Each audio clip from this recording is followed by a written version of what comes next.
Hello everyone, I am Pappu sir. Welcome to my YouTube channel Sania Biology Classes. Today's we'll discuss about male reproductive systems के जो part होते हैं हम उसको आज discuss करने जा रहे हैं। तो पिछले लेक्चर में हमने टेस्टिस और एसएससी डक्ट का एक पार्ट एपिडाइडिमिस को डिस्कस किया था। तो आज हम एपिडाइडिमिस का दूसरा, तीसरा और चौथे पार्ट को डिस्कस करने जा रहे हैं। तो ध्यान से सुनिएगा माय डियर स्टूडेंट्स। कहते हैं कि भास डिफरेंशिया ये एसेसरी डक्ट का दूसरा पार्ट है, या ये भी एक प्रकार का एसेसरी डक्ट है। इसे मान लीजिए यह एक सिकुड़ा हुआ नलीकार संरचना है जो रीड टेस्टिस से उत्पन्न होता है और एपिडाइडिमिस में खुलता है। यानी कि आपके क्वेश्चंस आ सकते हैं कि भाषा डिफरेंशिया कहाँ से उत्पन्न होता है, तो रीड टेस्टिस से उत्पन्न होता है। खुलता कहाँ है, तो एपिडाइडिमिस में खुलता है। कैसा होता है, तो सिकुड़ा हुआ होता है। सिकुड़ा का मतलब इस तरह से सिकुड़ा हुआ होता है। ओके। अब दूसरा पार्ट है इसका रीड टेस्टिस। ये भी एक प्रकार का एसेसरी डक्ट के लिए सहायक नली है। ध्यान दीजिएगा, यह एक जालीनुमा स्थान है जो शुक्राणु जनन नलिका में खुलता है। यानी कि आप ऐसे समझिएगा, ये पूरा टेस्टिस हो गया और यहाँ पर जो खाली जगह देख रहा जाल की तरह दिखाई दे रहा, तो ये जाल जैसी रचना, जो खाली जगह जो बीच में जो खाली इसी को हम लोग बोलते हैं रीड टेस्टिस बोलते हैं। ओके। अब चौथा एसेसरी डक्ट को डिस्कस करेंगे जिसका नाम है भास डिफरेंस। यह एक जोड़ा युक्त कुंडलित नलिकार संरचना है। जोड़ा का मतलब संख्या में 2 होगा। यानी दो टेस्टिस है, तो एक टेस्टिस से इधर से निकलेगा और एक टेस्टिस से, 2 टेस्टिस है तो एक टेस्टिस से इधर से निकला, एक टेस्टिस से इधर से निकलता है। ऐसे समझिएगा, ये 2 टेस्टिस है, एक टेस्टिस से इधर से निकलता है और एक टेस्टिस से इधर से निकलता है। तो ये जो आपका जो 2 तरह का नली जो आपको दिखाई दे रहा है, ध्यान दीजिएगा, ये टेस्टिस हो गया, ये टेस्टिस हो गया, इधर निकला एक और एक क्या करता है, इधर निकला। तो ये दोनों ही क्या है, ये आपका भास डिफरेंस ही है, जिसको बोलते हैं शुक्रवाहिका। ये दोनों शुक्रवाहिका ही है और ये क्या करता है, संख्या में 2 यानी जोड़ा 1 होते हैं। ओके। तो हमने वही चीज को यहाँ पर लिखा है। और ये होता है कुंडलित, यानी कि थोड़ा सा इस तरह से घुमा हुआ जाता है, कुंडलित होता है। अब कहते हैं क्या, नलिकार, यानी बीच में खाली स्पेस होता है, ये नली होता है, बाहर किसी चीज को कंडक्ट करता है। अब कहते हैं क्या कि प्रत्येक भास डिफरेंस एपिडाइडिमिस के कौड़ा से उत्पन्न होता है। जिस तरह से भास डिफरेंशिया रीड टेस्टिस से उत्पन्न होता था, उसी तरह से एपिडाइडिमिस में 3 पार्ट होते थे, कार्पस, कौड़ा, कैपट। तो कहते हैं कि कैपट और कार्पस को छोड़ के कौड़ा जो पार्ट होता है, उसी कौड़ा पार्ट यानी एपिडाइडिमिस के 3 पार्ट में से एक पार्ट कौड़ा जो होता है, उसी से भास डिफरेंस क्या करता, निकला हुआ रहता है। ओके। दूसरा टर्म, भास डिफरेंस इंग्विनल कैनाल से होकर गुजरता है ना, जो एम्पुला ऑफ भास डिफरेंस में अंत हो जाता है। कहते हैं कि भास डिफरेंस क्या करता है, इंग्विनल कैनाल से होकर गुजरता है। देखिएगा, ये आपको यहाँ पर हम समझा रहे हैं, ध्यान से। ये हो गया इंग्विनल कैनाल हो गया, और ये जो निकल रहा बाहर की ओर देखिएगा नली जो निकल रहा, इसको बोलते हैं भास डिफरेंस। तो शुरू यानी निकल रहा कहाँ से, इंग्विनल कैनाल से। अंत कहाँ हो रहा है, एक फूला हुआ सोलन स्ट्रक्चर जिसको हम लोग बोलते हैं ampulla of Bhasa difference. Okay.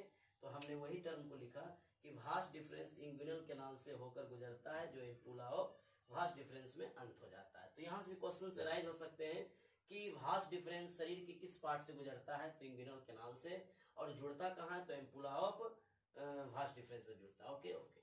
अब कहते हैं एसेसरी डक्ट को हमने घेर दिया, इसका एक टर्म यूज करेंगे, इसलिए घेरा क्योंकि एनसीईआरटी में एसेसरी ये एजाकुलेटरी डक्ट को डिस्कस नहीं किया, केवल डायग्राम में शो किया है। तो हो सकता है एग्जाम में आपको ऑब्जेक्टिव्स पूछ दे, तो इस कारण से हम इसे बता देते हैं। तो कहते हैं एजाकुलेटरी डक्ट को कहते हैं हिंदी में अस्खलन नली। फिर बोलते हैं एक बार, अस्खलन नली। एजाकुलेटरी डक्ट को हिंदी बोलते हैं अस्खलन नली। क्या है, ये छोटा है, सिकुड़ा हुआ है, और क्या है, मांसल, यानी मांस इस पर बहुत ज्यादा गुद्देदार संरचना है, जो एम्पुला ऑफ भास डिफरेंस एवं सेमिनल वेसिकल्स के जोड़ से बनता है। एक डायग्राम आपको दिखाएंगे यहाँ पर, आप बाकी बात मेल रिप्रोडक्टिव सिस्टम का जो एक्टिव डायग्राम था वो आप देख सकते हैं। देखिए, ये है आपका क्या चीज, ध्यान दीजिएगा। कहते हैं क्या, ये हो गया आपका निकला हुआ इधर से, ये निकला हुआ है इधर से, क्या चीज निकला हुआ है, इसको, और इसको क्या बोलते हैं, सेमिनल वेसिकल्स इसको बोलते हैं, ठीक है ना। और ये आपका जो अंत होता है, ये हो गया अंत, किसका अंत, ये भास डिफरेंस, सॉरी ये एम्पुला ऑफ भास डिफरेंस हो गया, फुला हुआ स्ट्रक्चर। तो एम्पुला ऑफ भास डिफरेंस और सेमिनल वेसिकल्स के जोड़ पर, यहाँ दिखेगी जोड़ पर जो एक नली आपको दिखाई दे रहा है, इसी नली को हम कहते हैं एजाकुलेटरी डक्ट कहते हैं। Okay okay. अब कहते हैं स्खलन नली, इसका नाम है तो इसका मतलब क्या हुआ, सीमेन जब क्या करता है कि सेमिनल वेसिकल्स में आता है तो इसको सेमिनल वेसिकल से बाहर करने का काम जिस नली करता है उस नली को कहते हैं एजाकुलेटरी डक्ट। तो स्खलन नली, स्खलन का मतलब होता है बाहर निकालना। ओके ओके, किसको, सीमेन को। अब कहते हैं क्या हो गया, तो अब हम देखते हैं जिसका नाम होगा तीसरा पार्ट, यानी कि हमने पहला टेस्टिस और दूसरा एसेसरी डक्ट को हमने कंप्लीट किया। अब मेल रिप्रोडक्टिव सिस्टम का जो तीसरा अंग है जिसका नाम है एसेसरी ग्लैंड, या इसी को हम दूसरे नाम से ग्लैंड्स भी कह सकते हैं, मतलब सहायक ग्रंथि। मतलब ये हुआ जिस तरह से सहायक नली था जो प्रजनन में भाग लेता था, सॉरी प्रजनन में मदद करता था, उसी तरह से ये सहायक ग्रंथि है जो प्रजनन में क्या करेगा, ये भी मदद करेगा। कैसे, ध्यान दीजिएगा। कहते हैं एसेसरी ग्लैंड जो होते हैं वो तीन होते हैं, एक होता है सेमिनल वेसिकल्स जिसको हिंदी में बोलते हैं शुक्राशय, एक होता है प्रोस्टेट ग्लैंड जिसको हिंदी में बोलते हैं प्रोस्टेट ग्रंथि, और एक होता है तीसरा जिसका नाम है कॉपर ग्लैंड या बल्बो यूरेथ्रल ग्लैंड जिसको हिंदी में बोलते हैं कॉपर ग्रंथि ही बोलते हैं। तो हम आज एसेसरी ग्लैंड में केवल सेमिनल और प्रोस्टेट को डिस्कस करेंगे, और नेक्स्ट वीडियो में हम आपको बताएंगे कॉपर ग्लैंड क्या है और पेनिस यानी एक्सटर्नल जेनिटलिया क्या होता है।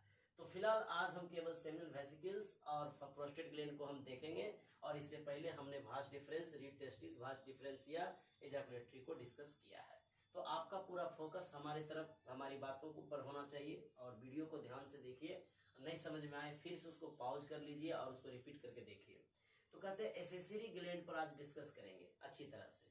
कहते हैं एसेसरी ग्लैंड होते हैं तीन होते हैं, सेमिनल वेसिकल्स के रूप में, प्रोस्टेट ग्लैंड के रूप में और कॉपर ग्लैंड के रूप में। तो कहते हैं सेमिनल वेसिकल्स को बोलते हैं हिंदी में शुक्राशय। क्या बोलते हैं, शुक्राशय। देखिए अब हिंदी में ही इसका नाम है, यहीं पर इसका आंसर छुपा हुआ है। शुक्रा का मतलब होता है शुक्राणु, आशय का मतलब होता है घर, यानी कि जहां पर शुक्राणु रहेगा, जहां पर शुक्राणु विश्राम करता उसी को हम लोग कहते हैं शुक्राशय यानी सेमिनल वेसिकल्स। अब इसके डिस्क्रिप्शंस क्या है, क्या परिभाषा है सटीक इसका, ये जानिए। यह जोड़ा युक्त लंबा, यह जोड़ा युक्त क्या है, लंबा धानी जैसी रचना है। धानी का मतलब थैली जैसी रचना, ध्यान दीजिएगा, यही है शुक्राशय। ये लंबा है और अंदर से पूरा खाली है, लगता है थैला जैसा, इसलिए हमने लिखा यह जोड़ा युक्त लंबा धानी जैसी रचना है। तो जोड़ा युक्त यानी एक ये एक ये, तो एक जोड़ा हुआ। ओके, संरचना है जो ग्लैंडुलर एपिथेलियम से स्तरित होता है, यानी इसके पूरे शरीर पर, यानी इसके पूरे शरीर पर स्तर, इसके पूरे शरीर के अंदर देखिएगा तो एपिथेलियल टिश्यू, यानी कि एपिथेलियल टिश्यू बहुत सारे प्रकार के होते हैं, सिंपल होते हैं, कंपाउंड, बहुत सारे, सिंपल में बहुत सारे प्रकार होते हैं, आपका कोलमनर होता है, एक्वमस होता है, उसी तरह से एक ग्लैंडुलर एपिथेलियल यानी ग्रंथिल उपकला ऊतक से ये क्या करता है, अंदर की ओर स्तरित होता है। ये भी एग्जाम में आ सकता है। ओके, अब कहते हैं यह पीला रंग का क्षारीय पदार्थ, तरल पदार्थ स्रावित करता है। पीला रंग का क्षारीय तरल पदार्थ यहीं पर स्रावित होता है, कहाँ पर, ये सेमिनल वेसिकल्स में। ग्रंथि है तो श्रावण का काम करेगा ही करेगा। ऐसे भी आपको 11th में पढ़ा है इंडोक्राइनोलॉजी, यानी इंडोक्राइन ग्लैंड्स का नेचर बताए हैं कि कोई भी ग्रंथि अपने शरीर से विशेष पदार्थ को स्रावित करता है, उसे हम हार्मोन कहते हैं, और ऐसे अंग को हम बोलते हैं ग्रंथि। ओके ओके, तो कहते हैं कि ग्रंथि है तो कुछ ना कुछ तरल पदार्थ वो बाहर करेगा। आप कहते हैं पीला रंग का तरल पदार्थ बाहर करता है जिसमें फ्रक्टोज होते हैं जो एक प्रकार का कार्बोहाइड्रेट है, और एक प्रोस्टोग्लैंडिन स्रावित करता है, और फाइब्रिनोजन क्या करता है कि प्रोटीन स्रावित करता है। ध्यान दीजिएगा, फाइब्रिनोजन प्रोटीन है, फ्रक्टोज कार्बोहाइड्रेट है, अब प्रोस्टोग्लैंडिन क्या एक प्रकार का फैटी एसिड है, यानी कि वसा अम्ल है, वसा अम्ल है। तो आपको ध्यान देना चाहिए कि फ्रक्टोज, प्रोस्टोग्लैंडिन और फाइब्रिनोजन ये तीनों क्या करता है, ऊर्जा का रूप है, ये सबसे ये एनर्जी सोर्स है जो क्या करता है कि शुक्राणु को डेवलप होने में क्या करेगा, मदद करेगा, विकसित होने में क्या करेगा, मदद करेगा। ओके, तो ये तीनों टर्म आपको ध्यान से याद रखना है, एग्जाम में क्वेश्चंस आ जाए कि किस प्रकार का फैटी एसिड सेमिनल वेसिकल्स में रहता है तो आपको ऑप्शन में जब भी आएंगे प्रोस्टोग्लैंडिन ही टिक लगवाइएगा। या पूछेगा कि कौन सा कार्बोहाइड्रेट सेमिनल वेसिकल्स में रहता है तो बोलिएगा फ्रक्टोज रहता है। कौन से प्रोटीन होते हैं तो फाइब्रिनोजन होते हैं। Okay okay. तो अब कहते हैं कि प्रोस्टेट ग्लैंड क्या होता है, अब इस पर चर्चा करना है। तो कहते हैं कि ये क्या है, दूसरा ग्रंथि ऐसा है, यह सिंगल और लार्ज ग्रंथि होता है। यानी अगर आपको पूछा जाए कि पुरुष के शरीर में सहायक ग्रंथि में से सबसे बड़ा कौन होगा तो हमने यहाँ लिखा लार्ज, कौन होगा, प्रोस्टेट ग्रंथि। ओके, यह सिंगल लार्ज एवं क्या है, ग्रंथि है जो सिंगल और बड़ा होता है, अकेला होता है, जो यूरेथ्रा के चारों ओर घिरा रहता है। आप नहीं समझे, कहते हैं कि ये हो गया आपका पूरा यूरेथ्रा, और इसका इधर और इसका इधर फिगर देख लीजिएगा, जो ग्रंथि है इसी को बोलते हैं प्रोस्टेट ग्रंथि, और इसी के ठीक नीचे जो पाया जाता था छोटा वाला, इसको कहते थे कॉपर ग्रंथि। तो कहते हैं क्या कि प्रोस्टेट ग्रंथि यूरेथ्रा, ये पूरा क्या हो गया, खाली जो बीच में पूरा लंबा, ये क्या यूरेथ्रा है। तो यूरेथ्रा यानी जिस तरह से, जिस नली से आपका सीमेन और यूरिन बाहर निकलता है उसी को हम कहते हैं यूरेथ्रा। तो यूरेथ्रा के चारों ओर क्या करता है, सिंगल यानी अकेला चारों ओर घेरे हुए रहता है, कौन, प्रोस्टेट ग्रंथि। ओके।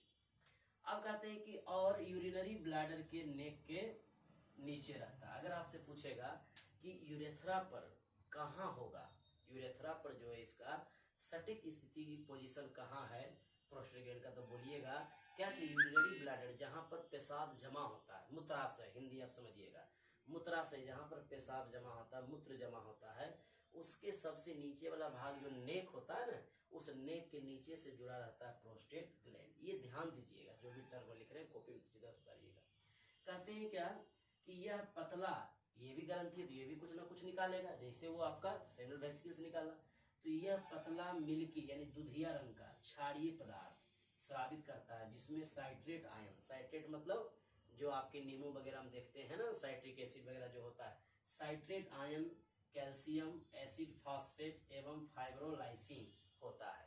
यानी कि कहने का मतलब citrate ion, calcium, acid phosphate, fibrolysin, ये सारे रासायनिक पदार्थ क्या करते हैं कि दूधिया रंग के अंदर क्या करता है, छिपा रहता है, जो प्रोस्टेट ग्रंथि से निकलता है।